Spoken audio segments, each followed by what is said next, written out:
Welcome back to the Destiny Global Success Tip. Every other week, we come and bring you a success tip to help you get ahead in your life, to be able to start accomplishing the goals that you want to accomplish so you can start living the life that you've always wanted to live.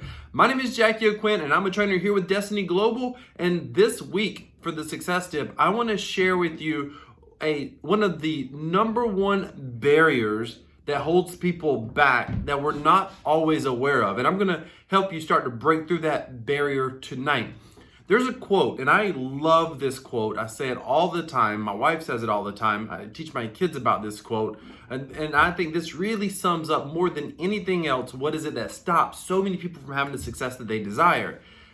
Have you ever wondered why some people succeed and others don't? Have you ever wondered why some people struggle and others don't seem to struggle? We're talking about people that are very similar. We're not talking about someone who was born with a lot of money or someone who was born in a nice neighborhood. We're talking about two people living in the same town, possibly the same neighborhood, similar economic status, yet one can have success and the other can struggle. What is it that holds people back? Obviously, that's a complex answer, but I think the foundation of that entire situation can be summed up with one quote, and the quote is this: "You will never rise above the opinion that you have of yourself."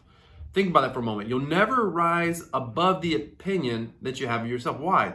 Because oftentimes we end up creating self-defeating behaviors because we almost have this identity of what we can and can't accomplish, which is simply based on an opinion. Our identity is not based on fact necessarily. Our identity is how we identify, how we see ourselves. Do you see yourself as someone who is smart? Do you see yourself as someone who can be successful? Do you see yourself as someone who can be wealthy? Or do you see yourself as someone who's lazy? Do you see yourself as someone who's a procrastinator? Do you see yourself as someone who struggles to learn? Do you see yourself as someone who always makes mistakes, can never get nothing right? How do you see yourself? The opinions of ourselves. The problem with an opinion that we have is that as humans, we understand when someone else has an opinion, and we can understand when someone else's opinion is probably false. It's not based in fact. It's not based in reality. It's just false. But the challenge is when it's our opinion of ourselves, we take ownership of that opinion. Our own opinions, we typically see them as fact or as truth. Think about that for a moment. You know, people have all sorts of religious opinions. They have all sorts of opinions on nutrition, all sorts of opinions on politics. But the opinions that we have are our beliefs. Isn't it crazy to think our beliefs are simply come from our opinions? And you're like, no, Jack, you don't understand. You know, my beliefs are fact-based. Well, I'm certain there's somebody else out there who believes that they have a whole different belief that they think is true, and they would share with you a whole different set of facts. But your opinion is that the facts that you understand are the true facts. But the other person has a different opinion, and they believe that their facts are true. So it's really interesting about belief. Our beliefs aren't always reality, but they are our beliefs. The beliefs that you have about yourself aren't always truthful. They're not always factual, but they are beliefs. And the problem is we start acting according to our beliefs. If you think you're a good person, then you will tend to be a better person. You'll tend to be nicer to people. You'll tend to be encouraging to people. If you think you're going to be successful, then you're going to act as someone who's going to start to be successful. See, because our beliefs are really the cornerstone of our identities. And our identity is exactly how we see ourselves. If you see yourself as a hard worker, if you genuinely believe that you're a hard worker, in your heart of hearts, the quiet place inside of your mind, you believe that you're a hard worker, then obviously you're going to be a hard worker. If you believe that you struggle with procrastination, then you're going to continue to walk in a behavior system of struggling and procrastination.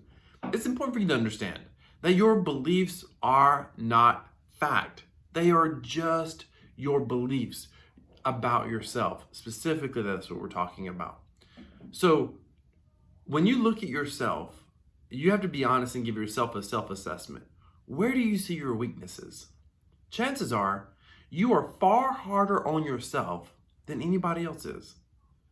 Chances are, if you said, I'm not very smart. There's probably someone close to you who loves you, who believes that you are smart. If you said, I make a lot of mistakes, there's somebody who don't think your mistakes are that bad. And so the challenge is we always tend to focus as humans when it comes to our beliefs about ourselves or our opinions about ourselves. We often, excuse me, we often end up getting stuck and we focus on the negative. We get stuck in this endless loop. So what ends up happening is this.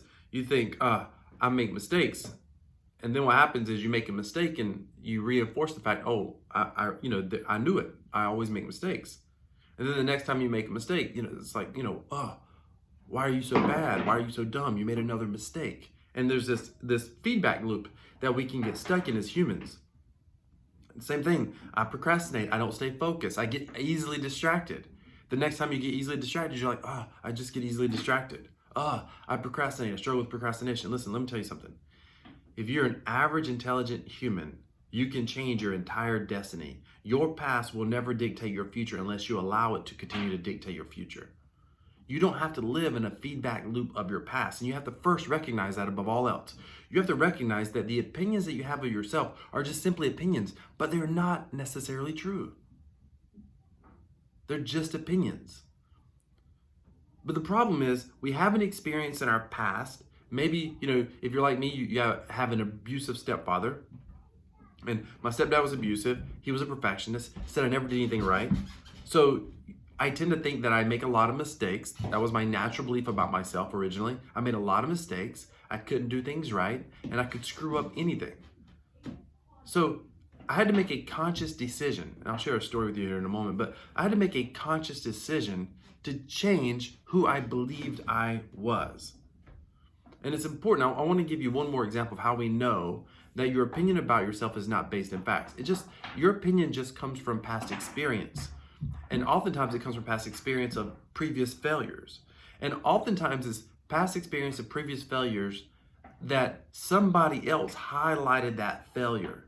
You had a teacher who told you were lazy because you fell asleep in class, because you stayed up too late, watching some movie or some TV show. Does that mean you're really lazy? No, you were sleep deprived. But you hear, I'm lazy, then every time that you get sleepy during the day, you're like, I'm just lazy. Even when you don't want to admit it, you tell yourself that because you owned somebody else's opinion about you and their opinion was false. You understand that oftentimes our opinion about ourselves come from someone else's opinion about us. Are you catching on?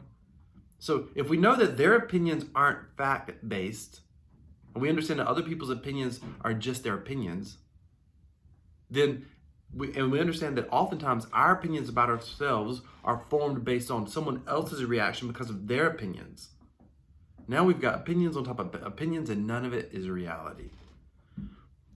The next time you see me on the success tip, I'm going to start diving deeper into this, but I want to give you a tip, just something simple on how you can start unraveling this. Now, before I get to that, I want to say this. I genuinely, in my heart of hearts, believe that we were all created to have a far higher success, to achieve a far higher success level for ourselves. Whether it's making more money, building a successful business, living a different kind of life, living in a different type of house, having a totally different lifestyle. I genuinely believe we all have the capability. And I'll go as far as to say that I believe for almost all of us, specifically if you're watching this success tip, literally it's a success tip. You have a desire to have success.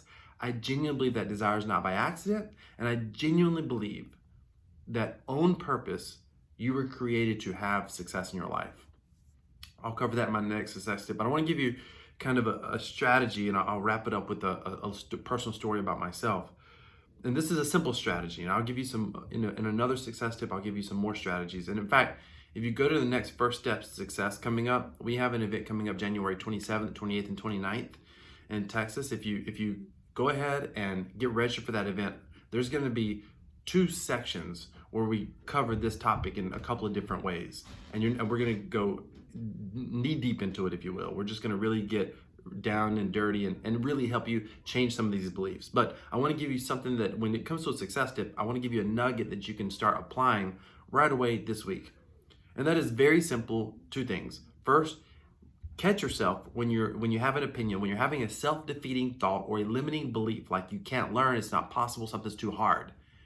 And then ask yourself, where does that opinion about yourself come from?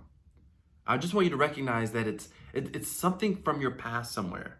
And then what I want you to recognize is that it's just not true. And I want you to make a decision to say, but what if I could succeed?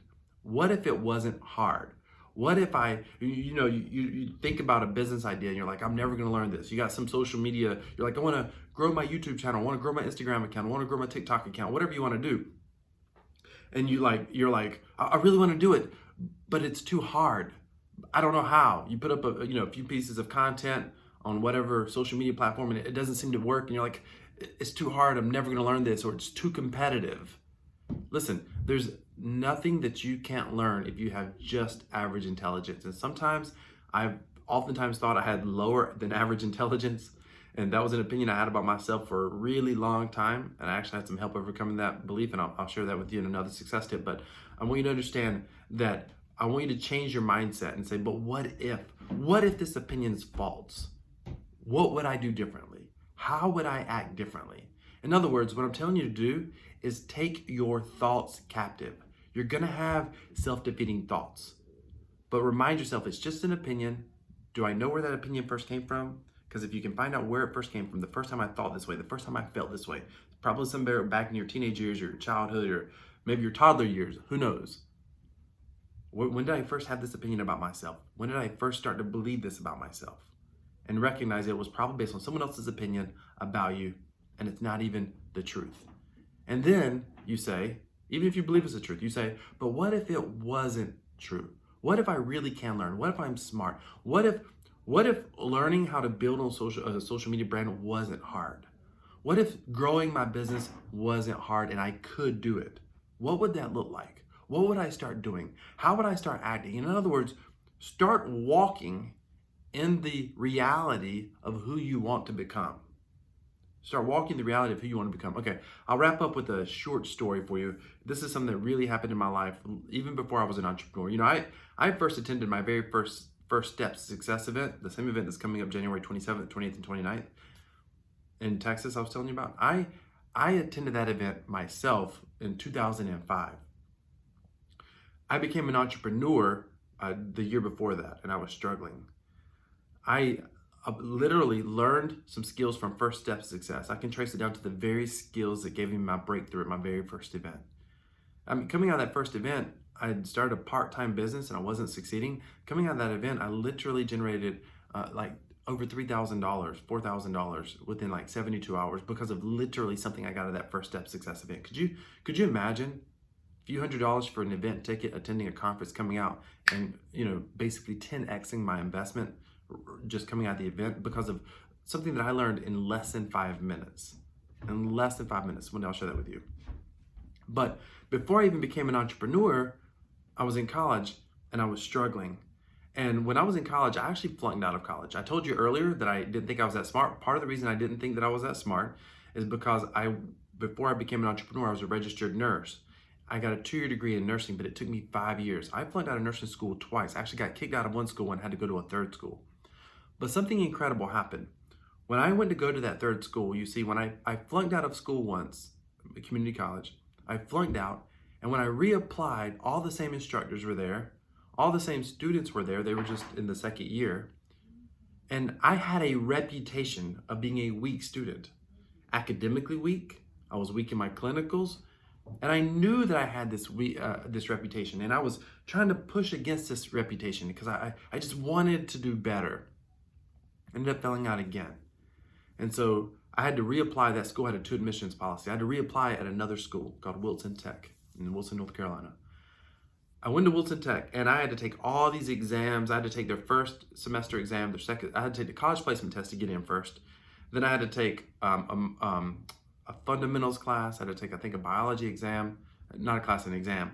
I had to take a pharmacology exam and a med-surg nursing 1 exam. I had all these, or adult nursing, whatever it was. Had all these classes that the students had already took because I was transitioning into the second year. So I had to show that I was competent, and I literally had to go and take all these exams. And I remember being so stressed out, so nervous, and so scared. But I made up my mind. I said, I'm going to go to this new school. Nobody knows me. I get to affect their opinion of me going in.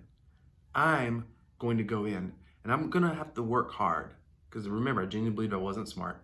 I'm going to have to work hard. But I'm going to work harder than everybody else.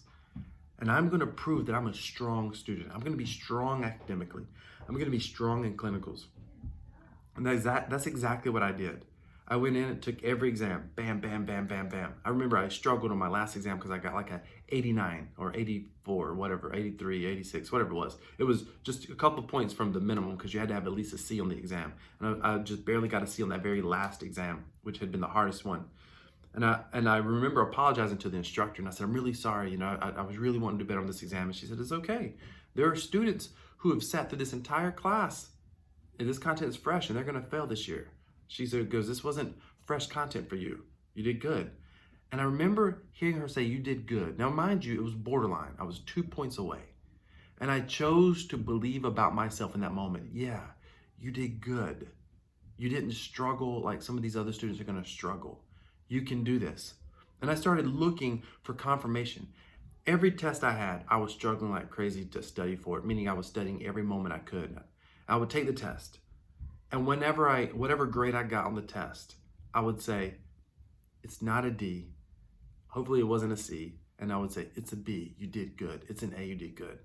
And I would just focus on those things that I did. As a technique we teach called Celebrate Sprouts. And I would just focus on what it was that I did that reinforced that I was smart and that I was good. Can I tell you that at the end of the year, I ended up graduating second or third in my entire class. There was one girl that was first and she was, and then it was like second, third, fourth, everybody else was kind of close. But going into the final exam of the final class that before graduating, and they never told us where we were ranked after that, but going into the final exam, I was number 2 in the entire class. I had been recognized as someone who was smart. I was told, when you came in, we knew you were going to succeed. You were sharp. We didn't know why you didn't make it in your last school, but we knew early on that you were sharp. That's what instructors told me. I had changed their belief about who I was, but it first started with me changing the opinion that I had of myself. You can change the opinion of yourself. You can raise the opinion of yourself. And therefore, you can increase your odds of success. Thank you for joining us on this success tip. Hopefully I'll see you at the next First Step Success, January 27th, 28th, 29th. I believe that not just me, but you were designed for success. I believe your kids were designed for success. I believe your employees and your coworkers are designed for success. We just have to be able to unlock our potential. And that is our goal with you at First Steps to Success. Get registered before we sell out. I look forward to seeing you there. Thank you for joining me. Have a great day and God bless.